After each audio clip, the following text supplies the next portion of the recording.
परम अनुग्रह मेहमाना।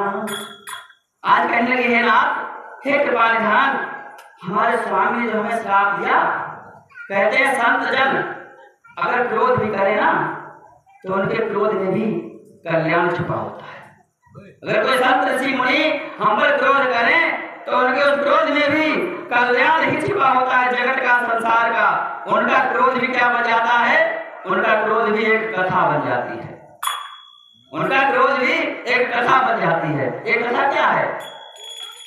सभी ऋषि मुनियों के जीवन का अनुभव है, सभी संतों के, ऋषि मुनियों के जीवन का अनुभव है कथा। और क्या है? और कुछ नहीं है। इसलिए कहने लगी कि देखो भरी लोचना हरि भव मोचना यह लाभ शंकर। कहते हैं देवराज इंद्र के लिए श्राप दिया था गौतम ऋषि ने, और देवराज इंद्र ने जब तपस्या की तो उनके जो 1000 कह दिया था तुम्हारे 1000 भग हो जाए शरीर में, वो सब नेत्र में बदल गए। तो देखिए देवराज इंद्र को कितना फायदा है। जब भगवान का अवतार होता है तो सभी लोग 2 आंखों से दर्शन करते हैं, 4 आंखों से करते हैं, लेकिन देवराज इंद्र जब भगवान के दर्शन करते हैं तो 1000 नेत्रों से भगवान के दर्शन करते हैं। कितना आनंद प्राप्त होता है उन्हें भगवान के दर्शन करने में, यानी 1000 नेत्रों से भगवान के दर्शन कर रहे हैं। भगवान कहने लगे कि हे अहिल्या, बता मैं तुझे कहाँ भेज दूं, मैं तुझे अपने वैकुंठ लोक में भेज देता हूँ। अहिल्या कहने लगी ना प्रभु, हमें आपका वैकुंठ लोक नहीं चाहिए। भगवान बोले फिर?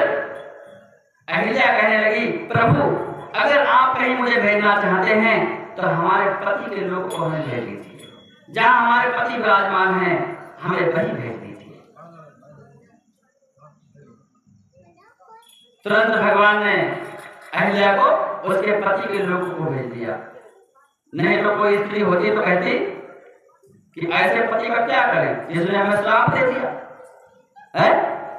ऐसे पति का क्या करें जिसने हमें श्राप दे दिया? कहते एक होता, पहले तो होता था श्राप।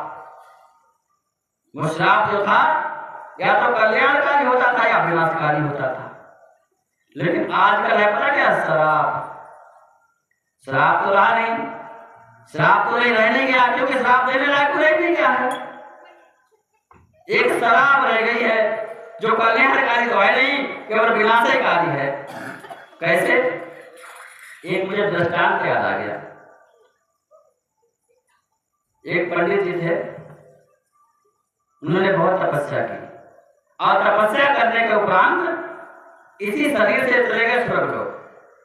इसी शरीर से अपने तपस्या के प्रभाव से जब स्वर्गलोक पहुंचे, अरे भैया वहां काहे खड़ी, हमें बहुत कष्ट हो रहा है, आप खड़ी हैं हम बैठे हैं, हम तो आपके पुत्र हैं, आपकी सेवा के लिए हम बैठे हैं, आप लोग यहाँ आकर के बैठिए तो हमें भी शांति मिलेगी है?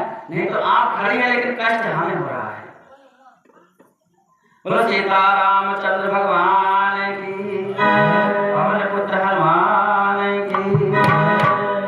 तो पंडित जी इसी शरीर से चले गए कहाँ? स्वर्गलोक। तो देवराज इंद्र सोचने लगे ये तो विधि के विधान के विपरीत है, इस शरीर से तो कोई आ नहीं सकता है स्वर्गलोक में, कोई उपाय किया जाए। तो क्या उपाय किया? देवराज इंद्र ने तुरंत स्वर्ग के दरवाजे पे 3 दुकानें लगा दी। पहली दुकान क्या है? पहली दुकान पे एक वैश्या बैठी हुई है। दूसरी दुकान काहे की है? छोटे छोटे पीस बन रहे हैं, हिंसा हो रही है और तले जा रहे हैं कढ़ाई में और टांग लिए जाते हैं दुकान में। तीसरी दुकान काहे की है?